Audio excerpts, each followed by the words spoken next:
Published in 2023 by American author Martha Wells, Witch King is the story of a man named Kaii searching for both friends and answers.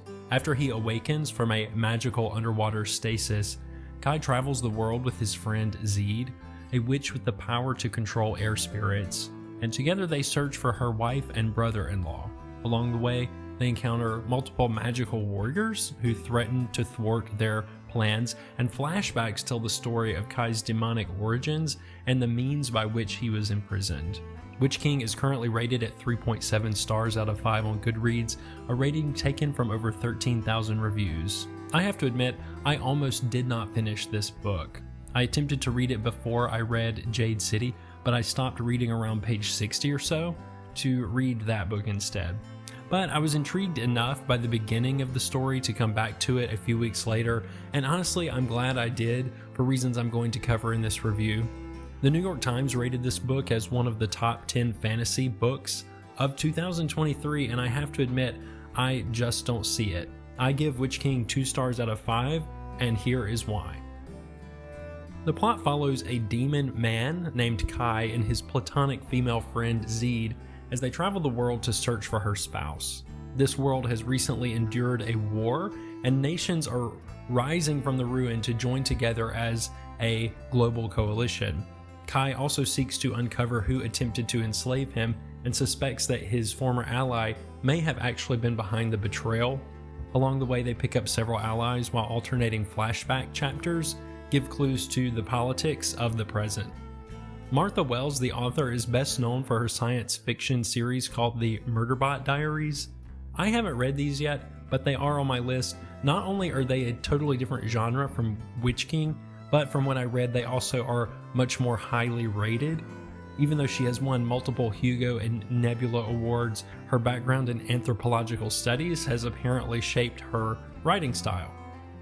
So let's talk about the tropes of this story. It opens with what I consider to be a tired trope that has overstayed its welcome, called Back from the Dead, when the story begins with Kaii waking from a death sleep.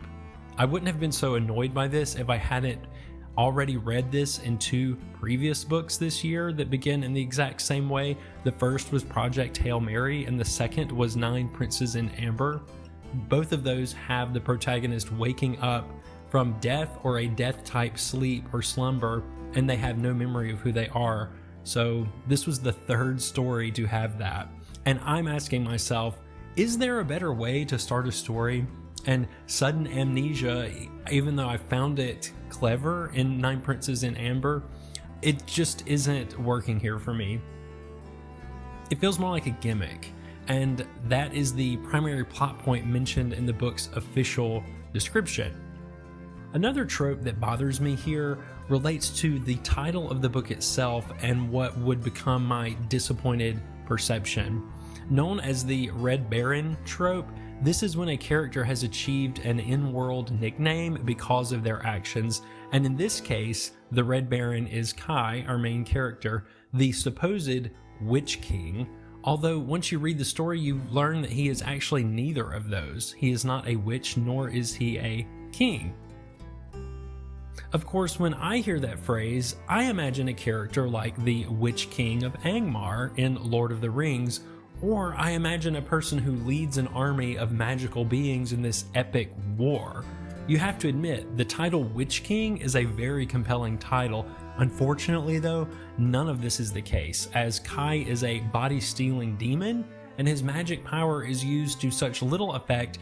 He felt like one of those characters in a movie that loses their power in the sequel and gets it back in the climax of the 3rd act. Another trope I noticed that is not named as far as I can tell is the existence of an order of violent, zealous knights bent on a holy order, reminiscent to the real-world Crusaders. In fantasy, this group is always ironically evil and is similar to the wicked priest trope that I talked about in my review of Stephen King's book Revival. This doesn't necessarily annoy me, it just feels very similar to the White Cloaks in the Wheel of Time and other fantasy books. The final trope I want to discuss is actually what I think is the best part of the story, and it's the trope of underwater ruins. By far, this is the most exciting scene and it involves the group working to find a magical item in an underwater sunken city, which we find out is a city that was sunken by Kaii in one of the flashback sequences. And in my opinion, it is such a well-written and creepy scene. I still think about it several weeks later, and it's that one scene that actually bolstered my opinion of this story.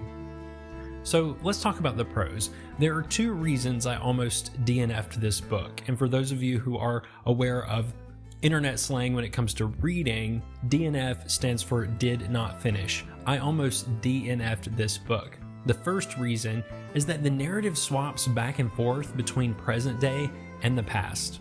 And when that is done well, the style can create this really nice tension, but when it's done poorly, I'm a simple man, I get confused. And that's what happened the first time I tried to read this book, and I had to really hang on to each word the second time to make sure I did not get lost in the flashbacks again. And this is also supplemented by my second reason that I almost DNF'd it, which is the fact that the main character, Kaii, is a male, but his spirit occupies the body of a female for many chapters. So on its face, that isn't too confusing, but the problem is that her prose is written in such a way that Kaii is still referred to as he and him from other characters, while his body is referred to as she and her. So add on to this the time jumping and the fact that Wells doesn't use traditional fantasy narrative categories, and the result can be a very confusing 51st pages. So I put the book down, I read Jade City as a sort of palate cleanser, and I came back to this book with fresh eyes, and I have to say that honestly I'm glad I did, even though it wasn't my favorite book.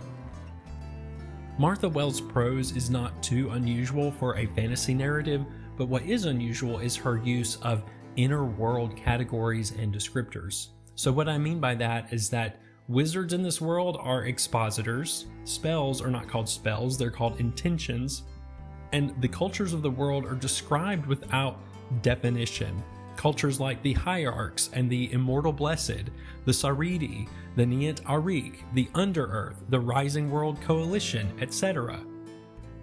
Wells trusts her readers to define these terms using minimal context clues, and that's okay if you like to read very slowly and very intentionally, but if you're reading for pleasure, it makes it kind of a slog.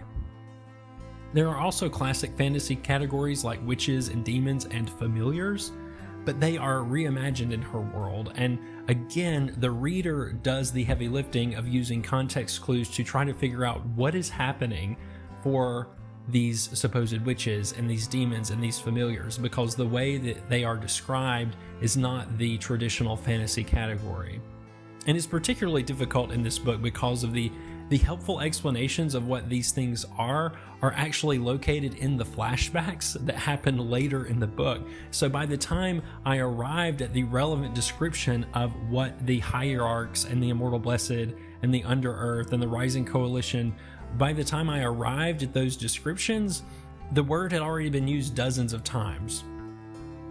And so this ties in well, I think, with the mood of Witch King. And I think the best mood descriptor that I have is one of confusion and maybe even sadness. The characters are confused and in the dark for much of the story, and that actually translates to the reader as well. There are far more questions than there are answers. And so the book doesn't actually feel like the first in a series. It feels like maybe the third or fourth in a series.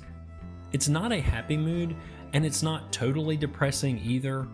Since all the plot lines involve people looking for their friends or for items that will help them find their friends, it feels rather quizzical and curious and almost in some cases like a fever dream. If the characters feel happiness at any point, they don't articulate it, and I don't remember any of them ever laughing or even smiling at each other. And so that makes it difficult for me to build a positive connection to any of these characters. And that ties in, of course, with the theme, which I think are pain and long suffering. Kaii is suffering this emotional betrayal, and magic in this world requires him to use pain, which encourages him to remain a pained character. This means that nothing ever happens simply in the story because he cannot cast magic unless he's thinking or dwelling upon some sort of pain that he has experienced. And so his past pains and betrayals create pain in the present and feelings of mistrust for his traveling companions. The characters feel one-dimensional. Kaii and Ziede, which are the two primary protagonists, they have no discernible arc that I can locate. The primary changes they undergo are intellectual, so that means they move from a state of ignorance and confusion into understanding, but as far as lessons learned or challenged motivations, I didn't see any of that. Kaii also physically changes and learns some magical skills along the way, but these changes are not motivating anyone to keep reading this story. It's almost as if Wells decided that hurt feelings were sufficient to keep readers engaged, but I find myself feeling rather depressed about it by the end of the book because the characters remain depressed from start to finish. And so although I almost DNF'd Witch King, I'm glad that I picked it back up. It proved to be a challenge, but the second half of the second act redeemed the experience for me. The scene that happens in the sunken city. The pacing is slow, and the majority of the prose lingers on Kai's dark thoughts, so readers who want to connect with a gloomy story will actually find that here. If you like what you heard here, like and subscribe. If you're watching on YouTube, sound off in the comments to let me know what you think, and I will catch you in the next episode.